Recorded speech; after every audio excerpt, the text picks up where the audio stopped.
ദ്രോണപുത്രനാണ് അശ്വത്ഥാമാവ്. പുത്രവത്സലനായ ദ്രോണർ അശ്വത്ഥാമാവിനെ നാരായണാസ്ത്രവും ബ്രഹ്മാസ്ത്രവും ഉൾപ്പെടെ നിരവധി മാരകാസ്ത്രങ്ങൾ ഉപദേശിച്ചിട്ടുണ്ട്.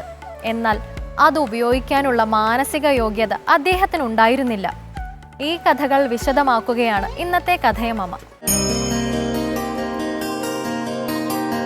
എല്ലാവർക്കും ഹൃദയം നിറഞ്ഞ നമസ്കാരം. കഥയമമ്മയുടെ ഇന്നത്തെ അധ്യായത്തിലേക്ക് എല്ലാവർക്കും ഹാർദമായ സ്വാഗതം. നമ്മൾ ഇന്ന് കഥയമമ്മയിൽ സംസാരിച്ചു കൊണ്ടിരിക്കുന്ന ഈ സമയത്ത് ലോകത്തിൻ്റെ പല ഭാഗങ്ങളും വലിയ തരത്തിൽ സമാധാനത്തിന് വേണ്ടി കാംക്ഷിച്ചുകൊണ്ടിരിക്കുന്ന സമയമാണ്. പലയിടത്തും യുദ്ധം, അശാന്തിയുടെ വിത്തുകൾ പാകിക്കൊണ്ടിരിക്കുന്ന സമയത്താണ് ഈ സന്ധ്യാസമയത്ത് നമ്മളിവിടെ സത്സംഗവുമായി മുന്നോട്ട് പോയിക്കൊണ്ടിരിക്കുന്നത്. നമ്മുടെ പ്രിയപ്പെട്ടവർ, ഉറ്റവർ, ഉടയവരൊക്കെ തന്നെ താമസിക്കുന്ന സ്ഥലങ്ങൾ പോലും ഭീഷണിയുടെ ഭാഗമായിട്ട് നിലനിൽക്കുന്ന സമയമാണ്. നമുക്ക് എല്ലാവർക്കും ചേർന്ന് അവരുടെ സുരക്ഷിതത്വത്തിന് വേണ്ടിയിട്ടും ഒപ്പം ലോകത്തിൻ്റെ സമാധാനത്തിന് വേണ്ടിയിട്ടും ഒരുമിച്ച് പ്രാർത്ഥിക്കാം. യുദ്ധം എപ്പോഴും സമാധാനത്തിനെതിരെയുള്ള വലിയ ഭീഷണിയാണ്. ഇപ്പോഴല്ല, പുരാണ കാലഘട്ടം മുതൽ തന്നെ ഇത്തരത്തിലുള്ള ഭീഷണികൾ നിലനിന്നിരുന്നു. അത്തരത്തിലുള്ള വലിയൊരു ഭീഷണിയുടെ കഥയാണ് ഇന്ന് കഥയമമ്മയിൽ നമ്മൾ പങ്കുവയ്ക്കുന്നത്. അശ്വത്ഥാമാവിൻ്റെയും അദ്ദേഹത്തിൻ്റെ കയ്യിലുണ്ടായിരുന്ന ദിവ്യാസ്ത്രമായിട്ടുള്ള ബ്രഹ്മശിരസ് അല്ലെങ്കിൽ ബ്രഹ്മാസ്ത്രത്തിൻ്റെ വകഭേദമായിട്ടുള്ള ആ അസ്ത്രത്തിൻ്റെയും കഥയാണ് ഇന്നത്തെ ഈ അധ്യായത്തിൽ നമ്മൾ പരിചയപ്പെടുന്നത്. നമുക്കെല്ലാവർക്കും അറിയാം, മഹാഭാരത യുദ്ധത്തിലെ മഹാരഥന്മാരിൽ ഒരാളാണ് അശ്വത്ഥാമാവ്. ദ്രോണരുടെ മകനാണ്. ഒട്ടേറെ ധനുർവിദ്യയിൽ നിരവധിയായിട്ടുള്ള കഴിവുകളുള്ള യോദ്ധാവാണ്. അദ്ദേഹത്തെ പോലൊരാൾക്ക് അധർമ്മത്തിൻ്റെ കൂടെ എങ്ങനെ നിൽക്കാൻ സാധിച്ചു എന്ന് പോലും നമുക്ക് പലപ്പോഴും ചിന്തിക്കേണ്ടി വന്നിട്ടുണ്ട്. കൗരവപക്ഷത്താണ് എപ്പോഴും അശ്വത്ഥാമാവ് നിലയുറപ്പിച്ചിരുന്നത്. അനീതിയുടെ പക്ഷത്തായിരുന്നു. യുദ്ധം കഴിഞ്ഞ് 18ാമത്തെ ദിവസം മരണം കാത്തു കിടക്കുന്ന ദുര്യോധനന്റെ അടുത്തേക്ക് അശ്വത്ഥാമാവ് ചെല്ലുന്ന രംഗം മഹാഭാരതത്തിൽ വ്യാസമഹർഷി വർണ്ണിക്കുന്നുണ്ട്.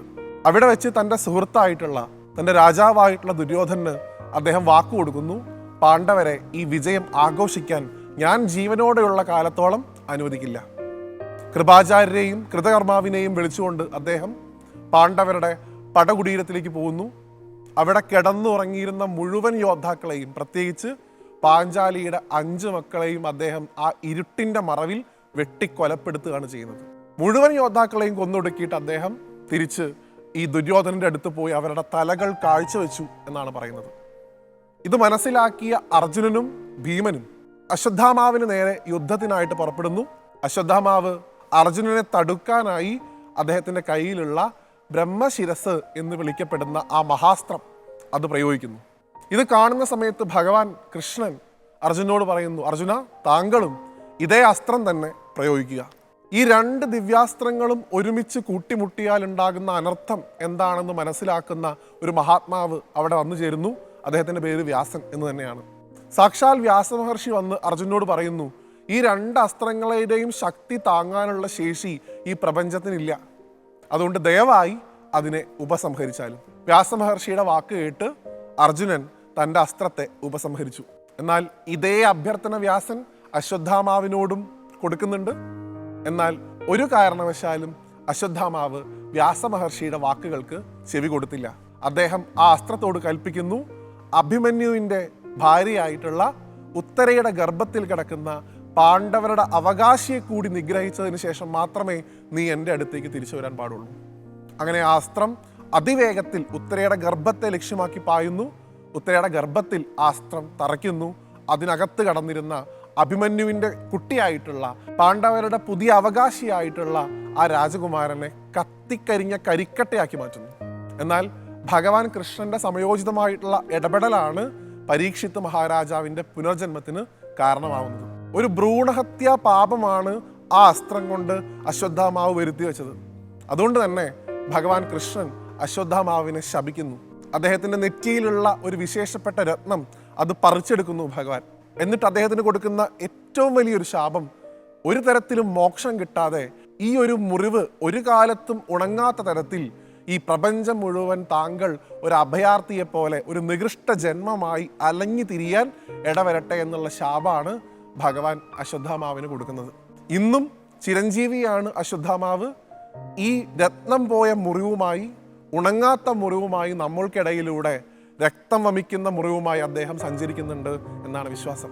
നോക്കൂ, ആത്യന്തികമായിട്ട് അനീതിക്ക് വേണ്ടി സമാധാനത്തിനെതിരെ ആയുധമുയർത്തുന്ന ഏത് രാജ്യത്തിനും ഈ വിനാശം മാത്രമേ സംഭവിക്കൂ എന്ന് നമ്മൾ മനസ്സിലാക്കേണ്ടതായിട്ടുണ്ട്. ഭാരതത്തിൻ്റെ സങ്കല്പം, ഭാരതത്തിൻ്റെ സനാതനധർമ്മം ഭാരതത്തെ പഠിപ്പിച്ചിട്ടുള്ളത് ഒരു കാരണവശാലും സമാധാനത്തിനെതിരെയുള്ള ഒരു ശ്രമങ്ങൾക്കും ഒരു കാലത്തും ഭാരതം നേതൃത്വം നൽകിയിട്ടില്ല.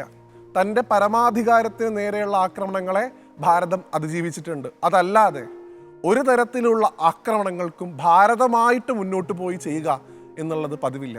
മറിച്ച് എപ്പോഴും രാജ്യങ്ങൾ തമ്മിലുള്ള കലഹത്തെ സമാധാനമായി പരിഹരിക്കാൻ വേണ്ടിയിട്ടുള്ള ഇടപെടലുകളാണ് എല്ലാ കാലത്തും ഭാരതം സ്വീകരിച്ചിട്ടുള്ളത്. അത് സനാതനധർമ്മത്തിൽ ഊന്നിക്കൊണ്ടുള്ള ഒരു വിശ്വാസമാണ്. കാരണം നമ്മളെ സംബന്ധിച്ചിടത്തോളം, ഭാരതീയരെ സംബന്ധിച്ചിടത്തോളം ഒരു രാജ്യവും അന്യരാജ്യം എന്നുള്ള ഒരു തോന്നലില്ല. നമ്മളെ സംബന്ധിച്ചിടത്തോളം ലോകം മുഴുവൻ നമ്മളുടെ കുടുംബമാണ്. വസുദൈവ കുടുംബകം എന്ന മഹത്തായിട്ടുള്ള ആശയത്തിൽ വിശ്വസിക്കുന്നവരാണ് നമ്മൾ ഭാരതീയർ. അതുകൊണ്ട് തന്നെ ഈ അശാന്തിയുടെയും ഈ യുദ്ധത്തിൻ്റെയൊക്കെ കാലഘട്ടം വളരെ പെട്ടെന്ന് അവസാനിക്കട്ടെ എന്ന് നമുക്ക് പ്രാർത്ഥിക്കാം. അശ്വത്ഥാമാവിനെ പോലെ അലഞ്ഞു തിരിയുന്ന യുദ്ധകൊതിയന്മാർക്ക് വിനാശം മാത്രമേ ഉണ്ടാവുള്ളൂ എന്ന് അദ്ദേഹത്തിൻ്റെ കഥയിലൂടെ നമുക്ക് പുതിയ കുട്ടികൾക്ക് പറഞ്ഞു കൊടുക്കാം. ലോകത്ത് എല്ലാ കാലത്തും സമാധാനം ഉണ്ടാവട്ടെ എന്ന് പ്രാർത്ഥിച്ചുകൊണ്ട് അടുത്ത ഒരു അധ്യായത്തിൽ വീണ്ടും കാണുന്നത് വരെ എല്ലാവർക്കും നന്ദി, നമസ്തേ.